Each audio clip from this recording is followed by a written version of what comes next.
인생을 굉장히 열심히 살다 보면 가끔은 허무함이 찾아올 때도 있습니다. 근데 그렇게 허무함만 찾아오면 좋은데 어떤 때는 그 허무함이 영적인 침체로 우리에게 올 때도 있습니다. 성경에도 그런 사람들이 굉장히 많이 나오죠. 굉장히 열심히 살았던 모세, 다윗, 베드로, 사도 바울, 오늘 본문에 나오는 엘리야까지 굉장히 열심히 살았는데 그렇게 살았음에도 불구하고 영적 침체를 경험했습니다. 그런데 충분히 그럴 수 있습니다. 실제로 열심히 살면 더 그럴 수 있습니다. 왜냐하면 우리들은 한계가 있는 연약한 인간이기 때문입니다. 예전에 어떤 목사님으로부터 들은 이야기인데요. 예전에는, 과거에는 자기가 앉기만 하면 하나님께서 영감을 주셔서 설교를 쉽게 준비했답니다. 그리고 그렇게 쉽게 준비한 그 설교를 전에도 사람들이 막 되게 좋아했답니다. 근데 요즘은 너무 설교 쓰기가 너무 힘들답니다. 몇 시간을 하나님 앞에 앉아서 말씀과 씨름해도 설교가 잘 써지지 않는답니다. 그리고 써놨는데 그 써놓은 설교도 마음에 들지 않는답니다. 그래서 열심히 고민하고 어떻게 해야 되나 걱정하는데 아내가 그러더래요. 10년 전에는 참 설교가 좋았으니 그거 갖다 쓰라고 그냥. 그런 말을 들을 정도로 자신이 지쳐 있었다. 그동안 뒤도 안 돌아보고 오직 하나님만을 위해 열심히 살았는데 하나님과 관계가 꽤 좋았는데 왜 이러고 있는지 모르겠다고. 왜 이렇게 회복이 안 되고 계속 이렇게 이 상태로 머물러 있는지 모르겠다고. 그러다 보니 요즘은 하나님과의 관계도 식어져 버렸답니다. 목사님이신데 하나님과의 관계도 식어져 버렸다. 라고 말하고 믿음도 약해졌다고 말하고 이제는 다 귀찮아져서 골프만 치고 싶다고. 목사님이 그런 고백을 하시더라고요. 도대체 왜 이렇게 우리는 연약할까요? 근데 학자들에 따르면 어떤 사람들은 열심히 달렸음에도 불구하고 침체를 경험하지 않는데요. 그래서 어떻게 그러냐 봤더니 초심을 잘 지켰더니 초심을 잃지 않으려고 노력했더니 그 정도까지는 빠지지 않았답니다. 그런데요 보면 실제로 그래요. 초심을 지키는 사람과 초심이고 뭐고 다 잃어버린 사람의 사이에는 어마어마한 차이가 있습니다. 초심을 지키면 의외로 잘 버팁니다. 그래서 요한계시록에 보면 하나님께서 영적 침체에 빠진 에베소 교회에게 뭐라 그래요? 너희가 첫사랑을 버렸다라고 경고하시죠. 우리가 영적 침체에 빠지는 근본적인 이유가 뭐냐? 첫사랑을 잃어버렸기 때문입니다. 물론 첫사랑을 항상 유지할 수 없어요. 그래서 세상 사람들도 말하길 첫사랑은 언제나 이루어지지 않는 것이다 라고 말하기도 하는 것 같아요. 어쩌면 인간의 연약함으로 인해서 첫사랑을 잃어버리는 것이 우리의 숙명인가라는 생각도 드는데 근데 어떤 사람은요. 그 잃어버린 첫사랑을 다시 회복하려고 애쓰는 사람이 있는가 하면 또 어떤 사람은 원래 첫사랑은 잃어버리는 거라고 당연하게 여기며 아무것도 안 하는 어떠한 노력도 하지 않는 그런 사람도 있죠. 여러분 어떠세요? 첫사랑은 잃어버리는 것이 당연하다고 생각하고 그냥 아무것도 안 합니까? 아니면 다시 회복하려고 노력하십니까? 우리가 처음 하나님을 만났을 때 너무 좋았잖아요. 다 좋았죠. 신앙생활하는 것이 너무나 매일매일 신났고 그렇게 교회가 나오는 것이 행복했던 그런 때가 있었습니다. 저는 그런 사람들을 많이 봤어요. 예전에 어떤 고등학교 아이를 가르쳤었는데 그 아이가 그러는 거예요. 자기는 매일매일 주일이 되었으면 좋겠다고. 빨리 주일이 좀 왔으면 좋겠다고. 예배가 너무 드리고 싶다고. 그러더니 급기야 고등학생인데 예배 드리고 싶다고 매일 새벽 예배를 나오는 거예요. 감탄도 안 하시나 봐요. 근데 우리가 다 그러지 않았나요? 그런 경험들이 있었죠. 근데 문제는 우리가 연약한 인간인지라 어느 순간 그런 첫사랑, 첫 경험들을 다 잃어버렸다는 겁니다. 그리고 잃어버리고 그냥 끝! 더 이상 회복하려고 노력도 하고 있지 않더라는 겁니다. 그러면서 핑계를 대요. 지금 해야 할 일이 너무 많고 지금 중요한 일들이 너무 많아서 다시 예전처럼은 못 돌아갈 것 같다라는 변명을 합니다. 그런데요. 그렇게 계속 변명하고 핑계를 대면 결국 그 첫사랑을 잃어버리고 예수님도 잃어버릴 수 있습니다. 영적 침체에 빠져서 아무리 목사라도 예수님과의 관계가 소원해질 수 있다는 겁니다. 그런데 그렇게 돼서는 안 됩니다. 우리는 반드시 예수님을 끝까지 붙들려면 첫사랑을 회복하고 첫사랑으로 가려고 노력해야 됩니다. 그리고 그러기 위해서 가장 먼저 해야 되는 스텝이 뭐냐면 말씀에 집중하는 겁니다. 신기하게 말씀을 놓치면 그 다음 과정이 첫사랑을 잃어버리는 것이고 그 다음 과정이 하나님과의 관계가 멀어지는 거예요. 말씀이 그 시작이 된다는 겁니다. 근데 의외로 보면 말씀에 집중하지 못하는 그런 분들이 오랜 동안 신앙생활을 하시는 분들 사이에 좀 많이 보입니다. 저는 좀 이해가 되지 않는데요. 신앙생활을 오래 했는데 점점 말씀에 집중하는 것이 힘들대요. 이렇게 물어봤어요. 왜 그러냐? 도대체 이유가 뭐냐? 그랬더니 많은 분들이 뭐라고 말씀하시냐면 이제는 신앙생활을 너무 많이 해서 본문만 봐도 목사님이 오늘 무슨 얘기를 할지 다 알겠대요. 본문만 봐도. 그리고 목사님들이 자기들의 예상을 벗어나질 않는데요. 오늘 이 얘기 하겠구나라고 하면 여지없이 그 얘기를 한다는 거예요. 그래서 그러다 보니까 이 말씀이 집중이 안 되고 지루해진다는 겁니다. 근데요, 말씀은 그렇게 들어서는 안 됩니다. 말씀을 들을 때 오늘 이 얘기 하겠구나라고 들으시면 안 되고요. 우리가 말씀을 들을 때 어떤 마음으로 들어야 되냐면 내가 이 말씀을 통해서 무엇에 하나님께서는 오늘 순종하게 원하시는가, 순종의 포커스를 가지고 우리가 그 말씀을 들으셔야 됩니다. 말씀을 들으시면서 항상 순종이라고 하는 단어를 떠올리면서 그렇게 들어야 된다는 겁니다. 하지만 많은 분들이요, 말씀을 들으시면서 순종이라고 하는 말을 떠올리질 않습니다. 그냥 좋은 이야기, 감동적인 이야기, 그냥 좋은 교훈으로만 듣고 싶어 합니다.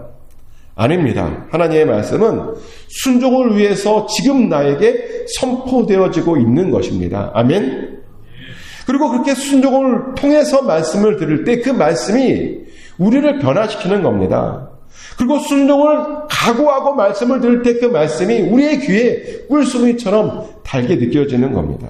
그리고 그렇게 들어야 그 말씀에 능력이 있고 그 능력이 우리 삶 가운데 나타나게 되는 겁니다. 그리고 그 말씀이 우리의 믿음을 키워주고 그 믿음이 우리라고 다시 한번 말씀을 우리가 삶 가운데 경험하게 해주는 것입니다. 그래요. 정말 그래요. 말씀을 순종하려고 믿고 그런 믿음이 우리의 삶을 변화해주고 우리의 믿음을 성숙시켜줍니다. 그런 경우가 많아요. 미국에 아미시 공동체가 있어요. 이 공동체는 재친내 교인들로 이루어진 그런 교인들인데 이제 유럽에 종교박해가 있었을 때 미국으로 이민 온 사람들이죠. 근데 이 아미시 공동체의 특징은 뭐냐면 21세기에도 여전히 17세기, 18세기의 청교도적인 삶을 살고 있는 그런 사람들입니다. 그것이 좋은 건 아니에요. 시대에 맞추긴 해야 되는데. 근데 이 아미시 공동체가 되게 탁월한 부분이 있는데 뭐냐면 용서를 잘해요. 아미시 공동체는 용서라고 하는 것을 절대적 가치로 두고 산답니다. 왜 그러냐 봤더니 그들은 뭘 믿냐면 우리가 다른 사람들을 용서해야 하나님께서도 우리를 용서해 준다라고 하는 그런 믿음을 가지고 있대요. 그러니까 어떤 사람들이 그러냐, 우리가 꼭 다른 사람을 용서해 줘야 하나님이 우리를 용서해 주는 거냐, 과연 그게 신학적으로 옳으냐라고 말을 한대요. 그러니까 실제로 그런 문제에 대해서 많은 신학적인 논쟁들이 있죠. 근데 이 아미시 공동체 사람들은 대답을 간단하게 한대요. 성경에서 뭐라고 말하는지 한번 보라는 거예요. 실제로 성경에 뭐라고 말하고 있냐면 마태복음 6장 12절에 이런 말씀이 있어요. 우리가 우리에게 죄 지은 자를 사하여 준 것 같이 우리를 사하여 주옵소서라고 되어 있습니다. 예수님은 우리의 죄가 우리에게 죄 지은 자를 사하여 준 것처럼 사해진다라고 이렇게 기도하라고 말씀하셨죠. 그 말은 우리가 다른 사람들을 용서하지 못하면 그 용서하지 못한 죄에 대해서는 우리도 용서받을 수 없다라고 그렇게 사실은 성경은 말하고 있긴 합니다. 그래서 이 안민식 공동체는 이 말을 정말 그대로 믿는 거죠. 그대로 믿어서 용서하기 어려운 그 사람, 힘들지만 이 말씀대로 용서하려고 노력을 한다는 겁니다. 이 말씀이 순종하려고, 이 말씀에 순종하려고 굉장히 애쓰고 노력한다는 거예요. 그러다 보니 어떤 공동체가 되었냐? 다른 모든 교단들하고 다르게 계속 3세기, 4세기가 흘러갔지만 여전히 평화의 공동체로 남은 그런 유일무이한 공동체가 되었다라고 학자들은 평가를 합니다. 말씀에 순종했더니 그 말씀의 능력이 그들 삶 가운데 나타난 겁니다. 근데 그래요. 말씀은 실천해야, 순종해야 어떤 능력이 일어나는 겁니다. 실천하지 않으면 말씀이 우리 삶 가운데 드러나지도 않고 그 삶이 실패하게 됩니다. 실제로 말씀대로 순종한 사람과 순종하지 않은 사람들 사이에는 엄청난 차이가 있습니다. 그리고 그 결말도 엄청나게 큰 차이를 보입니다. 두 목사님이 계시는데요. 두 목사님이 비슷한 시기에 성전 건축을 했고 또 비슷한 시기에 성전 건축을 하다가 다치셨어요. 근데 한 목사님은 말씀대로 그럼에도 불구하고 감사하셨답니다. 뭐라고 감사하셨냐면 교회 건축하다가 죽거나 잘리거나 다치는 사람들이 그렇게 많다던데 제일 약한 것을 주셔서 하나님께 감사했대요. 다치기만 했으니까. 근데 또 다른 목사님은 감사해야 되는데 감사하지 못하고 원망을 했다는 거예요. 교회를 건축하려고 하는데 어떻게 하나님께서 나를 이렇게 치시나 서운한 마음이 들고. 근데 그 서운한 마음이 은퇴할 때까지 끝까지 갔다는 거예요. 그래서 은퇴할 때 뭐라고 말하냐면 너무 열심히 일한 것이 후회가 된다 라고 말하며 은퇴했대요. 얼마나 불행하고 불쌍한 삶이에요. 그렇게 평생을 헌신했는데 마지막 은퇴할 때 감사하지 못했더니 열심히 일한 것이 후회가 된다라고. 순종한 사람과 순종하지 않은 사람 사이에는 이렇게 큰 차이가 납니다. 아무리 성경 말씀을 많이 알아도요, 그 말씀에 순종하지 못하면 그냥 계속 죽을 때까지 영적 침체에 빠지고 거기에 나오지 못한다는 거예요. 오늘 본문의 엘리야도 사실은 그럴 뻔했습니다. 엘리야는 이세벨 왕비가 자기를 죽이려고 하자 열심히 했는데 서운한 마음이 들어서요, 낙심을 하게 되고, 그래서 호렙산 어떤 굴에 숨어서 하나님께 너무나 낙심해서 기도를 합니다. 근데 원래 그곳은 하나님께서 엘리야에게 있기를 원했던 그런 장소가 아니죠. 그것은 엘리야가 그냥 스스로 도망간 장소였습니다. 그래서 하나님께서 엘리야를 찾아가셔서 이렇게 물어봐요. 엘리야야, 네가 왜 여기에 있느냐? 나는 그 이유를 모르겠다 라고 물어봐요. 그랬더니 영적으로 완전히 침체된 엘리야가 하나님께 이렇게 투정을 부리는 거예요. 10절 말씀이죠. 그가 대답하되 내가 만군의 하나님 여호와께 열심히 유별하오니 이는 이스라엘 자손이 주의 언약을 버리고 주의 제단을 헐며 칼로 주의 선지자를 죽였음이오며 오직 나만 남았거늘 그들이 내 생명을 찾아 빼앗으려 하나이다 라고 하소연을 합니다. 열심히 했는데 뭔가 열심히 한 것 같은데 결론적으로는 자기만 남았다는 거예요. 너무 힘들다고. 그랬더니 하나님께서 엘리야에게 뭐라고 말씀하시냐면 이렇게 말씀하세요. 그러냐? 그럼 나가서 여호와 앞에서 한번 산에 서봐라. 그렇게 말씀하셨어요. 일단 그 굴에서 나오라는 겁니다. 그러면 하나님의 영광을 보여주겠다는 겁니다. 하나님의 임재를 다시 경험하고 회복하기를 원하는 마음에 일단 그 굴에서 나오라고 하나님께서 명령하셨습니다. 근데 당황스럽게도 엘리야가 이 말씀에 순종하지 못해요. 나오라고 그랬잖아요, 굴 속에서. 근데 굴 속에서 안 나와요. 순종하지 않고 그냥 또 여전히 거기에 가만히 있었습니다. 분명히 하나님 앞에 그 산에서 서라고 그랬는데 여전히 굴 속에서 머물며.